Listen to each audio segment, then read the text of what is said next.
आउ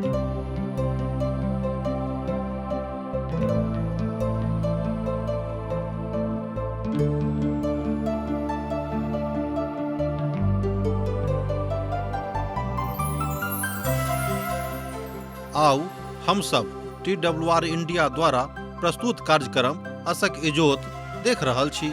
यह एकटा सुनियोजित रूप सँ बाइबल के पुस्तक के अध्ययन अछि, जाहि में एहन बहुत सा सवाल के जवाब देवल जाय अछि, जेना कि 1. परमेश्वर के छथि? 2. कि परमेश्वर सचमुच में हमरा सब के परवाह रखै छथि? 3.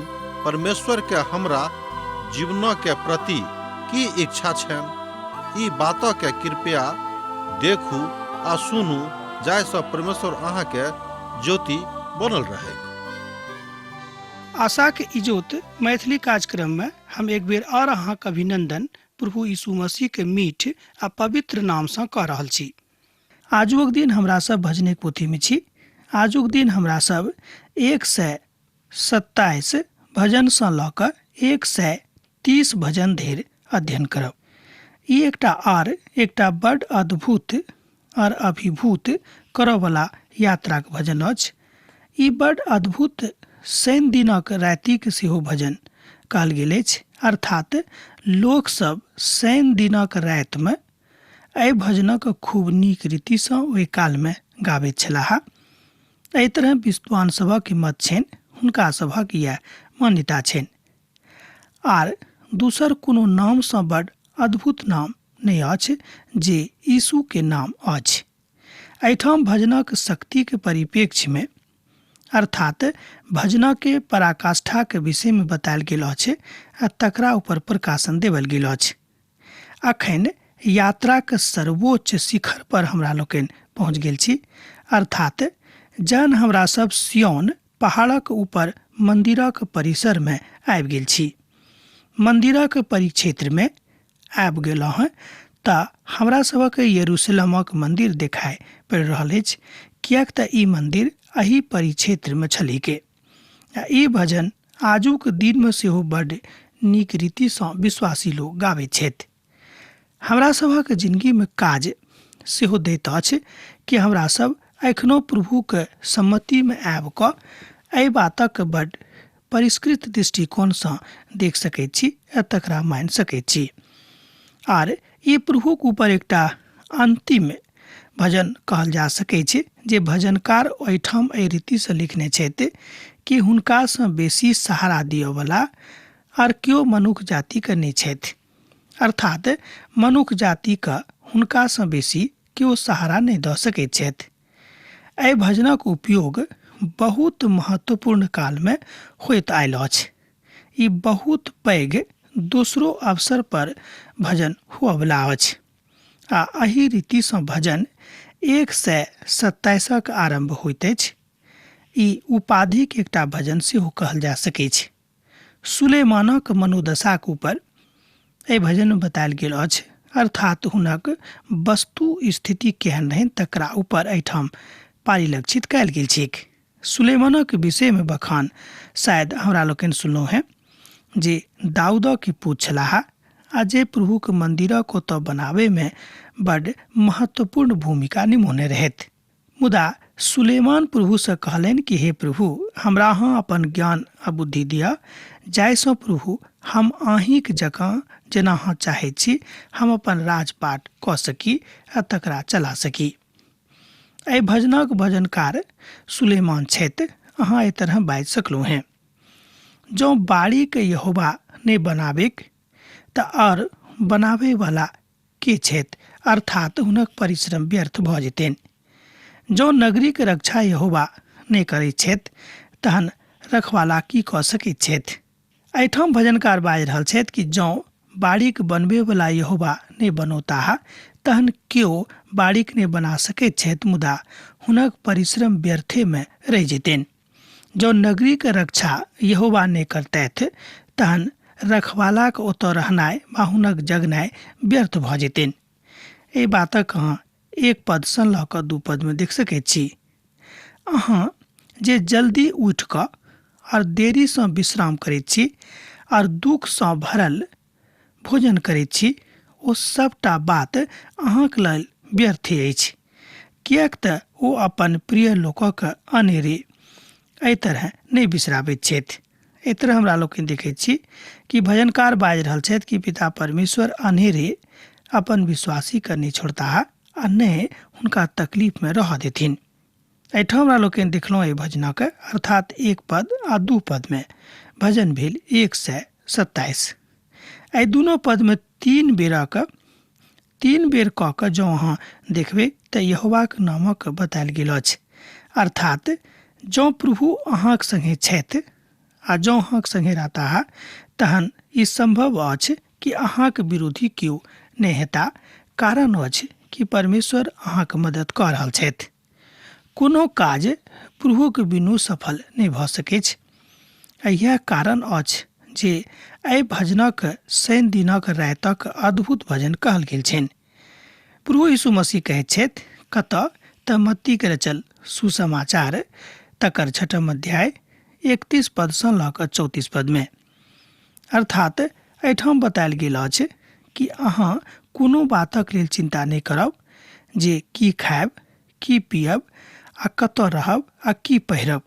मुदा परमेश्वर अहाँक चिंता करैत छथि। एहि विषय पर हुनका पूर्ण ज्ञान छनि, किएक तऽ ई बात आ ई काज हुनका मनोदशाक दिस अभिव्यक्तिकरण छल जे परमेश्वरक महानताक महिमाक दिस पारिवारिक दृष्टिकोणसँ देखाओल गेल अछि। अपना संगे बहुत तरहक तकलीफ लऽ कऽ लोक चलैत छथि। एहि संसारमे केओ एहन मनुष्य नहि छथि जिनका लग कोनो तरहक तकलीफ नहि छनि। एकटा गप हम एहिठाम बाजब, कनि ध्यान दऽ कऽ सुनियौक। जँ अहाँक लगमे कोनो तरहक तकलीफ नहि अछि तेकर मतलब इएह भेल कि अहाँक विश्वास जे यीशुक ऊपर अछि, एहिमे कतहु कोनो तरहक तकलीफ वा घटी अछि। देखियौक, नेना यहोवाक देवल गेल दान अछि, गर्भक फल हुनके दिससँ प्रतिफलित होइत अछि। एहिठाम भजनकार 127 भजनक 3 पदमे एहि रीतिसँ बाजि रहल छथि। ओ कहैत छथि कि देखियौक, नेना यहोवाक देवल गेल दान अछि, गर्भक फल हुनके दिससँ प्रतिफलित होइत अछि। जँ परमेश्वर अहाँके प्रतिफलित नहि करताह तहन केओ अहाँके प्रतिफलित नहि कऽ सकैत छथि।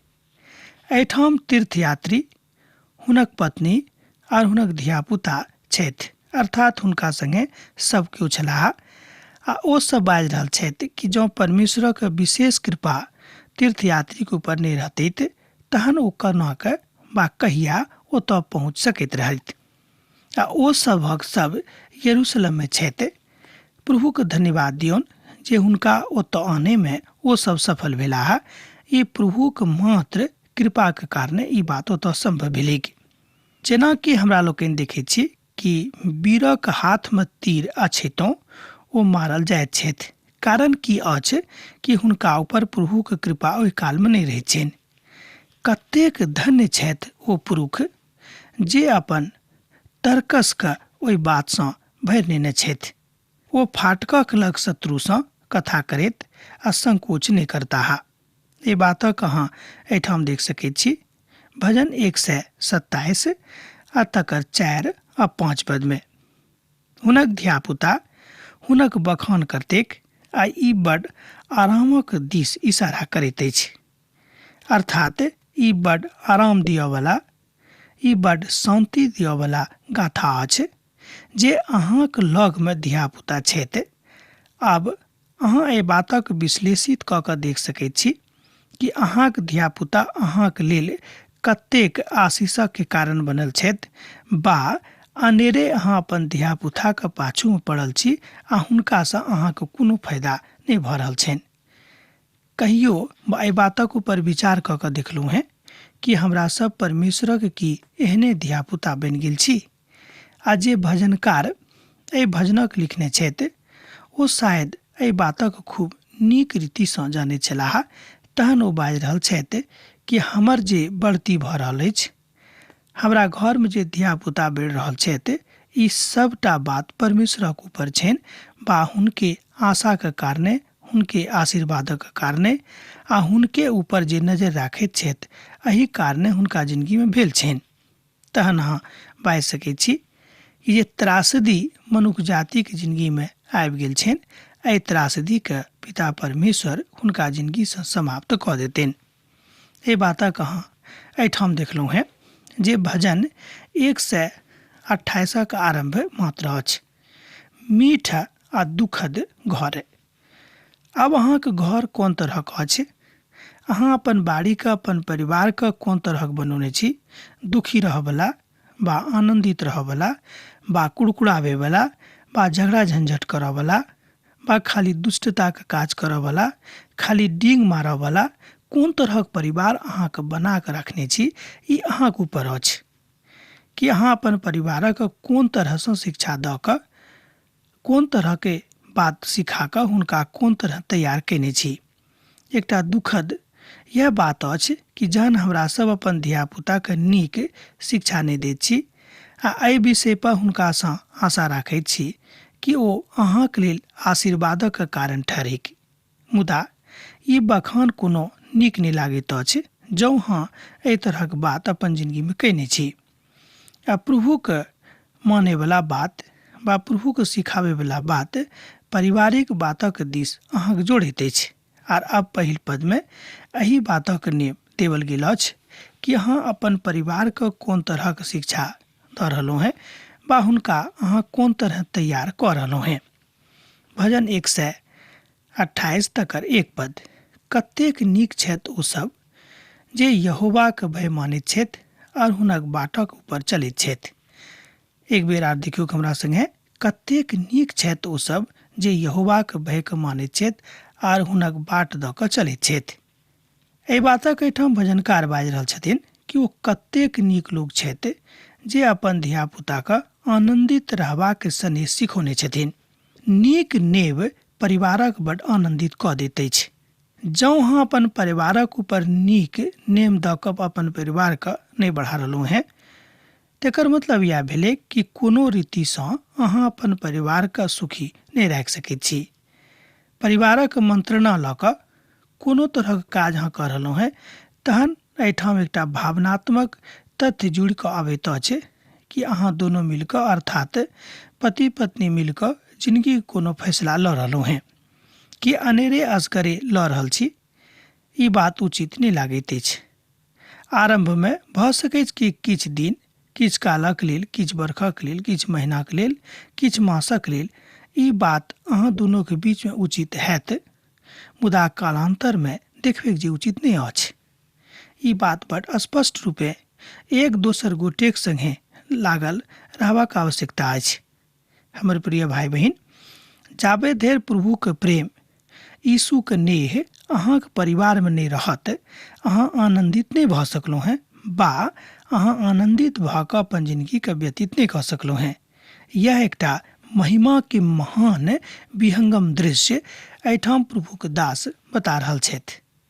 आ तकरा बाद वो वाक्यांश में बताबैत छथि कि पारिवारिक जिंदगी में भेनाइ बड आवश्यक अछि जे हमरा सब अपन परिवारक लग रहैत छी आ हुनका सबके एके गोटेके बा ओ छोट छथि बा पैघ, जेठ छथि बा हुनकोसँ छोट, तऽ ओहि सबके अहाँ परमेश्वरक भय आ भक्ति में लऽ चलू, जाहिसँ पारिवारिक शांति में कोनो तरहके व्यवधान नहीं आयत। ई बाजि कऽ अहाँ स्वयंके एहि बातसँ अलग नहीं कऽ सकैत छी कि अहाँ अपन परिवारक लेल बड कोशिश कयलहुँ हैं मुदा सफल नहीं भेलहुँ। घटनाक्रम में कहियो कहियो ई बात भऽ सकै छै, मुदा ई बात मजबूतीके साथ नहीं कहल जा सकै छै कि अहाँ कोशिश कयलहुँ आ नहीं भेल। भऽ सकै छै कि अहाँ कोशिश संसारिक हैत, अहाँ विशेष प्रार्थनाके ऊपर नेव अपन परिवारके नहीं राखने होबेक। जँ अहाँ अपन परिवारक नेव प्रार्थनाके ऊपर नहीं राखलहुँ हैं, तहन अहाँ कहियो एहि बातक आशा नहीं राखब। जँ अहाँ नीक चलि रहल छी तऽ प्रभुके बड असीम कृपा छनि। सबसँ पैघ गप अछि प्रभुके भय, यीशु मसीहके आत्मिक भय आ हुनक आत्मिक प्रेम अहाँके परिवारक बीच में अछि कि नहीं, एहि बातक विश्लेषण करनाइ। अहाँ अपन कमाईक आवश्यक राखल करब, अहाँ धन्य होयब और अहाँके नीक सेहो होयत। एहिठाम भजनकार एहि बातक 128 भजनक 2 पद में बाजित छथि। अहाँ अपन कमाईक आवश्यक राखने होयब, अहाँ धन्य होयब और अहाँके नीके होयत। एहिठाम बतायल गेल अछि कि जे केओ परिवारक स्वामी छथि, जे केओ परिवारक चलाबैवला छथि, हुनका एहि बातक ज्ञान भेनाइ बड़ जरूरी छनि कि ओ कतेक नीक रीतिसँ एहि बातक मानैत छथि कि प्रभुक महिमामे ओहि अन्दरक बातक आनि कऽ, अर्थात परमेश्वरक पवित्र वचनक बातक आनि कऽ अपन धियापुताके सिखा रहल छथि। अहाँके घरक अन्दर अहाँके स्त्री फलवंत दाख लताक जकाँ होइती, अहाँके चौकीके चारू दिस अहाँके धियापुता जलपाईके पौधाक जकाँ होइते। एहि बातक एहिठाम भजनकार 128 भजनक 3 पद में बाजित छथि। आ जँ केओ पारिवारिक स्तंभ अछि तो वह अछि। आ बहुत पारिवारिक व्यवस्थाके देख कऽ संतुष्ट होयबाक सेहो जरूरत नहीं थिक, किएक तऽ परिवार शीघ्रतामे एक ठाम आबि कऽ अपन व्यवस्थाके समुचित नहीं बना सकै छै, मुदा व्यवस्थित भऽ कऽ एहि बातक बा एहि आयामके अपना जिंदगीमे, अपन पारिवारिक जिंदगीमे लागू कऽ सकै छै। बड स्पष्ट होइते जे पारिवारिक जिंदगीमे तरह तरहक तकलीफ, तरह तरहक उत्तेजना, तरह तरहक आमंत्रण, तरह तरहक मंत्रणा होइत रहैत अछि। एहन कोनो परिवार नहीं थिक जतऽ एहि तरहक अवस्था नहीं आबैत अछि, मुदा अपन पारिवारिक जिंदगीमे एहि तरहक मंत्रणा, एहि तरहक अवस्था, एहि तरहक व्यवस्था के मानि कऽ परमेश्वरक ओहि बातक बुझबाक जरूरत अछि जाहिमे पिता परमेश्वर अहाँक महान काज कऽ रहल छथि, मुदा ओ मिल कऽ एक ठाम काज करैत छथि और आगूके 4 पदमे ओ धियापुता और पति पत्नीके एक ठाम जोड़ होयबाके शिक्षा दऽ रहल छथि बा एक ठाम जोड़ भऽ कऽ एहि बातक बता रहल छथि। सुनू, जे पुरुष यहोवाक भय मानैत अछि ओ एही तरहक आशीष पौताहा। एहिठाम भजनकार 128 भजनक 4 पद में बाजि रहल छथिन कि सुनू, जे पुरुष यहोवाक भय मानैत छथि ओ एही तरहक आशीष पौताहा। अहाँ बिनु परमेश्वरक आदर और भयके पारिवारिक जिंदगीके आनंद नहीं बना सकलहुँ हैं। अर्थात एक बेर और सुनियो बातक कि अहाँ बिनु परमेश्वरक आदर और भयके पारिवारिक जिंदगीके आनंदमय नहीं बना सकलहुँ हैं। प्रभु यीशु मसीह के बिनु अहाँ कहियो अपन परिवारक अंदर में, अपन हृदयक अंदर में, अपन पारिवारिक जिंदगी में एहि तरहक आनंद नहीं आनि सकलहुँ हैं आ नहीं एहि तरहक आनंद मना सकलहुँ हैं। माता पिता प्रभुके सेवा करैत छथि और प्रभु यीशु मसीह के प्रेम और भय के एहि तरहक साथ व्यवस्थित कऽ दैत छथि जाहि तरहक बात परमेश्वरक ओ लोग बता रहल छथिन, जाहिमे परमेश्वरक महान कृपा, महान दया और महान करुणाक गाथाके गावल गेल अछि। सावधान रहब, किएक तऽ परमेश्वर अहाँसँ नीक रीतिसँ प्रेम राखैत छथि। सुखी परिवारक नेब जँ अहाँ दऽ रहल छी तऽ अहाँ एही रीतिसँ सुखी परिवारक नेब दऽ कऽ, अर्थात यीशुके प्रेम में, यीशुके वचन में अपन धियापुताके, अपन माय बापूके सबके अहाँ बढ़ा सकैत छी। किएक तऽ ई काज अहाँ कऽ सकलहुँ हैं, कारण अछि कि परमेश्वर अहाँके वचनके ज्ञान देने छथि। अहाँ अपन पैघसँ पैघ समस्याके समाधान कऽ सकलहुँ हैं। एहन कोनो समस्या नहीं थिक जकर समाधान अहाँ एहिठाम एहि रीतिसँ नहीं कऽ सकैत छी। प्रभु अपन बातके अहाँके एही रीति पर आनि कऽ दऽ दैत छथि जाहिसँ अहाँ अपन पारिवारिक जिंदगीके आनंदित कऽ कऽ परमेश्वरक महिमामे स्वयंके फलवंत कऽ सकलहुँ हैं।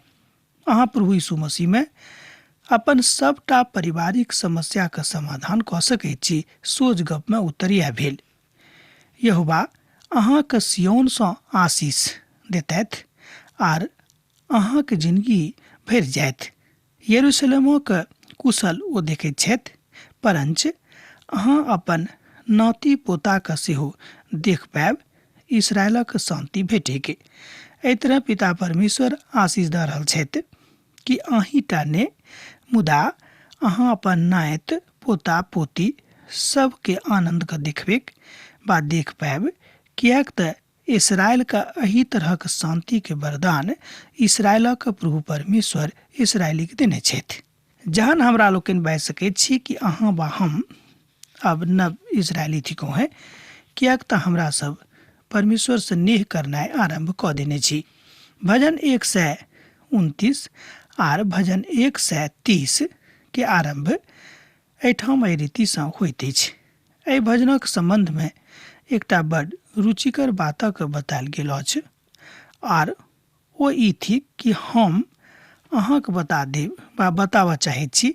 आ ओ कहैत छथि कि ओ स्वयं के एहि रीतिसँ नहि आनिक जाहि रीतिसँ मनुख स्वयं के एहि बातक बुझैत छथि कि आब ओ होशियार भऽ गेल छथिन। जहिया अहाँ वा हम एहि बातक बुझि जायब कि हमरा से बेसी होशियार भऽ गेलहुँ हैं, तऽ परमेश्वरक नजरी में स्वयं के खसा देब आर अहाँक वा हमरा घाटा भऽ जायत। तैं स्वयं के बेसी होशियार नहि बुझि कऽ मुदा पवित्र पवित्र पवित्र परमेश्वरक शरण में स्वयं के दऽ कऽ आ हुनक बातक मानि कऽ स्वयं के प्रभु के दऽ दियौक। तैं ई बात अहाँक जिंदगी में सफल होयत। भजन 129 आ 130 एही बातक ऊपर आधारित अछि।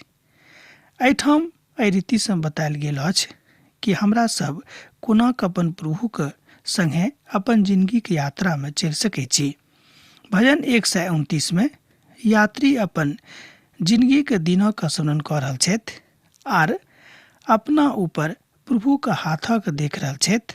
आ एही भजन में इसराइलक तस्वीर सेहो साफ होइत अछि। एहि तरह हमरा लोकनि देखैत छी कि परमेश्वर यथामित भऽ कऽ परमेश्वरक ओहि बातक घटनाक्रम रूप में देखलहुँ हैं जाहिमे परमेश्वर अहाँके ओहि बातक बताबैत छथि जे परमेश्वर इसराइलीके कतेक मानैत छथिन आ हुनका संगे कतेक मजबूती के साथ जुड़ल छथिन। आ ई जरैत झाड़ी के जेना मूसा देखने रहथि, ओ जरैत तऽ छलाह मुदा भस्म होइत नहि रहथि। एक बेर आर ध्यान दियौक, मूसा जरैत झाड़ी के देखलखिन मुदा ओ जाली अर्थात ओ झाड़ी जरैत तऽ छलैक मुदा भस्म नहि होइत रहैक। ई एकटा अद्भुत कथा छल। अद्भुत कथा परमेश्वर कऽ सकैत छथि, अद्भुत घटना का प्रभु घटा सकैत छथि, अद्भुत बातक प्रभु कऽ सकैत छथि, कियाक तऽ हुनकासँ एहन कोनो गप नहि थिक जे हुनकासँ लुकायल थिक। आर एही ठाम कतेक नीक तस्वीर अछि जे परमेश्वर यात्री के छोड़ा रहल छथि, अर्थात हुनका सभक यरूशलेम में आनि कऽ आराधना के दिस आकर्षित कऽ रहल छथि कि अहाँ अपन जिंदगी के परमेश्वरक आराधना के लेल समर्पित कऽ दियौक। यह बात आजुक परिप्रेक्ष्य में हमरा सब गोटे के बुझबाक अछि। इसराइल अब ई बाजिक हमर धिया पुता के कालसँ लोक हमरा बेर बेर दुख देने आयल अछि। हमरा नान्हे टासँ तऽ ओ सब बेर बेर कलेश दैत आबि रहल छथि, परंच ओ हमरा ऊपर प्रबल नहि भेल। एहि बातक एहिठाम भजनकार कहैत छथिन 129 भजना के 1 आर 2 पद में ओ कहैत छथि कि हमरा नान्हे टासँ ओ सब तकलीफ दऽ रहल छथि मुदा ओ सब हमरा ऊपर प्रबल नहि भेलाह। इसराइली सब नष्ट नहि भेलाह, कारणे परमेश्वर हुनका सभक बचौने रहथि, अर्थात बचा कऽ रखने रहथि। आ नहि अब जाबे धरि ओ हमरा संगे छथि, हमर केओ किछु हानि उठा सकैत छथि वा हमरा केओ हानि पहुँचा सकैत छथि। अब अहाँके यहोवाक नामसँ आशीष हम दऽ रहलहुँ हैं। एहि बातक एहिठाम भजनकार 129 भजना के 8 पद के आखिरी प्रभाग में बाजि रहल छथिन। प्रभुक आशीर्वाद अहाँके ऊपर रहेक आ ई आशीष खाली अहीं टाक ऊपर नहीं मुदा अहाँके समस्त परिवारक ऊपर रहेक, अहाँके घरक ऊपर रहेक, अहाँके कारोबारक ऊपर रहेक अहाँ के वादी आ प्रतिवादी के ऊपर से हो रहेक, जाहिसँ अहाँ के बीच में कोनो तरह के झगड़ा झंझट नहीं हुएक। अर्थात अहाँ के धार्मिकता और परमेश्वर के मेल मिलाप अहाँ के जिंदगी में स्पष्ट रूप में झलके के। ई बात झलक रहल अछि कि ने, ई बात अहाँ के विश्लेषण कऽ कऽ देखबाक अछि। प्रभु अहाँ के संगे रहेक और ओ उत्तर दिलेन, प्रभु अहाँ के आशीष दैत। ए बातक अहाँ देख सकै छी एहिठाम 2 पद से लऽ कऽ 4 पद में। पद एहि तथ्यक ऊपर और सत्यापित कऽ दैत अछि कि परमेश्वरक बिनु मनुख जाति कोनो काज नहीं कऽ सकैत छथि। प्रभु यीशु मसीह से हो एहि बातक बाजलखिन कि अहाँ पिता के बिनु अर्थात हमरा बिनु अहाँ कोनो काज नहीं कऽ सकब। हे यहोवा, हम गहीर स्थान में से अहाँ के सुर पढ़लहुँ हैं। हे प्रभु हमार सुनियोक। ए बातक एहिठाम भजनकार बाजि रहल छथि भजन 130 के 1 पद से लऽ कऽ 30 पद में। अब हमरा आजुक अध्ययन एहिठाम समाप्त करबाक आज्ञा दिअ, किएक तऽ अहाँ से हमर विदा होय के काल भऽ रहल अछि। जे किछु रहि गेल तकरा ऊपर हमरा लोकनि दोसर दिन विचार करब। प्रभु यीशु मसीह के नेह अहाँ सभक जिंदगी में बनल रहेक। आमीन। हमरा विश्वास अछि कि ई कार्यक्रम अहाँ के लेल लाभदायक सिद्ध भेल अछि। हम चाहै छी कि अहाँ अपन आशीषक के हमरा संग साझा करू। जँ अहाँ के नजीक बाइबल सँ जीवन सँ संबंधित कोनो प्रकार के प्रश्न भऽ सकै अछि तऽ अपन समस्या के लेल प्रार्थना करबा के लेल जँ चाहै छी तऽ हमरा फोन पर जरूर संपर्क कऽ सकै छी। परमेश्वर अहाँ सब के एकटा सुखद आनंदित दिन प्रदान करै।